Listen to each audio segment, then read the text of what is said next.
rockets, danger close. Let's go move on into the... Mayhem 5-1, copy to re-attack. Danger close, clear, rockets hot. The pilots have identified further enemy elements and repositioned the aircraft in order to bring the 70mm rockets to bear on the target.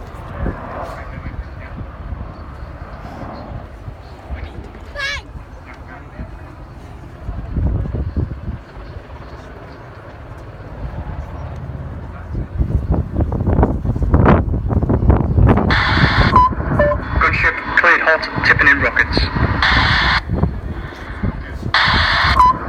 Gunship rifle.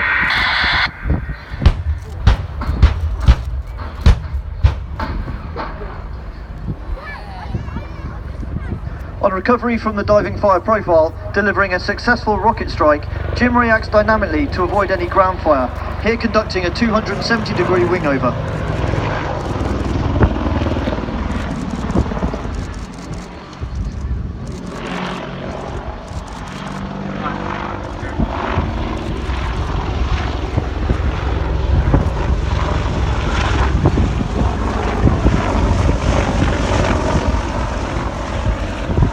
With a further enemy vehicle sighted, the pilot used a 180-degree return to target wing over to rapidly reset back towards the fight.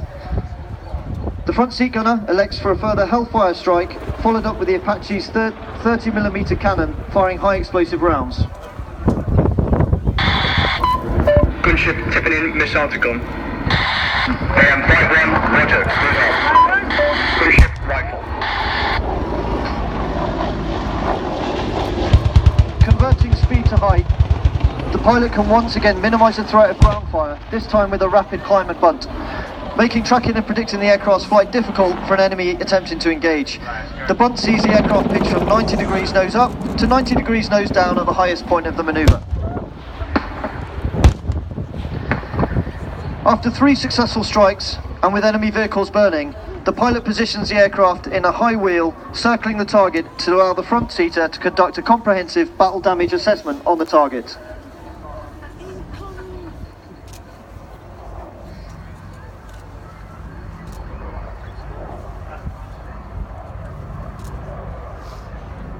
While Staff Sergeant Bowker scans with the cameras, Jim spots a remaining enemy soldier with a surface-to-air missile preparing to engage the aircraft. Using the targeting symbology projected into his right eye through his helmet's monocle, Jim slaves the 30mm gun to his line of sight and can quickly engage the threat, decisively ending the contact. Target pilot, helmet sight, steady mic firing.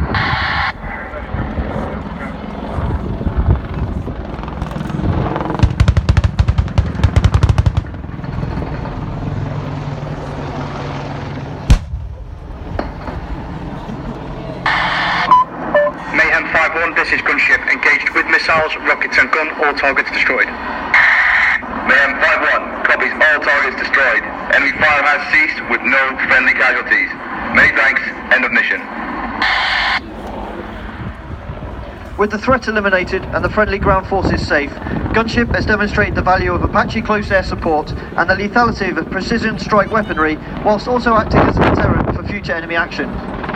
Concluding the tactical demonstration, Jim will now fly a short routine to display the Apache's impressive range of manoeuvrability. Establishing in the high hover at 800 feet, initiating with the cyclic stick, Jim will pitch forward to 80 degrees nose down, balancing with pedal and allowing airspeed to build before recovering the dive at 200 feet. A wing over is a tactical return to target manoeuvre, commonly flown to quickly reposition the Apache back towards a threat. Approaching 120 knots, or approximately 140 miles an hour, Jim can convert this energy and momentum into a 70 degrees nose-up climb. Once climbing, the aircraft is rolled through 90 degrees angle of bank, aft cyclic is applied to bring the aircraft through 180 degrees, with pedal being used to align the tail. Cameras at the ready as the aircraft returns to crowd centre for a close-up look at the 360 degree wing over. The aircraft is pitched to 60 degrees nose up and 90 degrees angle of bank. Whilst coordinating control inputs as well as monitoring the power required, the 10-ton helicopter can be flapped back over its right shoulder through 360 degrees. A flaring turn could be used to wash off extra speed, allowing the rival into a 100-foot hover to demonstrate the low airspeed handling capabilities of the aircraft. 2017 sees the Army Air Corps celebrating its 60th anniversary, and the Apache has been at the centre of the Corps' regional operational experience. The aircraft developed a fearsome reputation in Afghanistan, and it has been, and will continue to be, deployed in the maritime role, flying for Royal Navy ships at sea.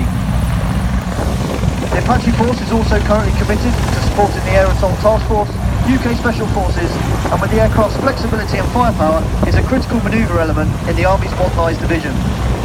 As well as the impressive history, the Corps has a bright future, with the procurement of the E-Model Apache. A significant update to the longbow, the AH-64E Apache Guardian will be fully integrated with the new Queen Elizabeth class carriers, to continue providing a vital land and maritime strike capability. The Apache has 4 weapons pylons mounted on the snub wings. These stations can be fitted independently with either CRB-7 rocket launchers, Hellfire missile rails, or external fuel tanks for increased range and endurance. As you can see today, the gunship has been configured with a mixed loadout of rockets and missiles. Each rocket launcher that you can see on the outboard pylons houses 19 70mm folding fin rockets, while the missile racks can hold up to 4 radar or laser guided Hellfire missiles. These pylons will automatically articulate through 90 degrees to keep the weapons in firing constraints for as long as possible. Both the rockets and the missiles can engage targets out to 8 kilometres, while the powerful M230 30mm cannon mounted underneath the fuselage can fire high explosive rounds to beyond 4 kilometres with a cyclic rate of 625 rounds per minute. As you watch gunship perform sideways laterals, you can see the Apache's impressive hover performance at a representative operational weight. Above the main rotor disc, you'll notice the distinctive shape of the aircraft's fire control radar. The radar is able to scan to 8 kilometres, detecting over 1,000 targets, prioritising them and offering the pilot 16 simultaneous firing solutions through the aircraft's rapid processors. Along with target detection and missile guidance, the radar is also capable of mapping the terrain ahead of the aircraft in flight to assist in navigation and terrain avoidance at night or in bad weather.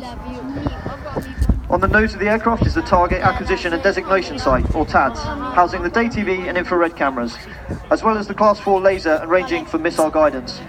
A further infrared sensor mounted above the TADS can be slaved to the pilot's helmet position, allowing for flight at night in pitch black, solely with reference to the image projected into their right eye from the helmet mounted monocle. As seen earlier, this helmet sight can also be used to control the position of the gun, one of the Apache's more famous party tricks. The Army Air Corps continues to actively recruit both officer and senior non-commissioned aircrew, making the Army the only service that offers a flying career to both soldier and officer pilots. If you would like more information on the Army Air Corps, please do visit us at our static display located at the western end of the airfield, where we'll be happy to answer any of your questions. Completing the 180-degree return to target manoeuvre once again to your front, Jim will now approach head-on for another look at the 360-degree wing over, demonstrating the awesome power of the 2 turbomecha engines mounted either side of the fuselage. Each engine produces over 2,300 shaft horsepower, meaning together they produce more power than 4 Formula 1 racing cars. And the Apache is capable of flying on just a single engine should it sustain any battle damage. As the crew reset for the signature finale of the Apache display, we'd like to ask you to put your hands together and thank our partners at Event Horizon for providing today's fantastic pyrotechnic effects. If you are out capturing photographs today, this may be one you would like, so please do have cameras at the ready for a final opportunity.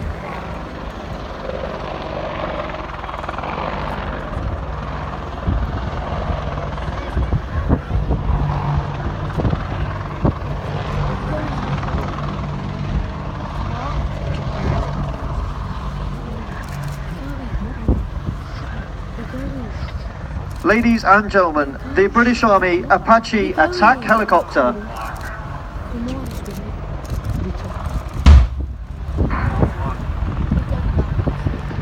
So that concludes today's demonstration of the Army Air Corps Apache helicopter. So on behalf of the whole team, Major Traherne, Staff Sergeant Bowker and Gunship will now perform the customary bow to thank you for your support. Please do give them a wave or put your hands together to show your appreciation for their efforts today.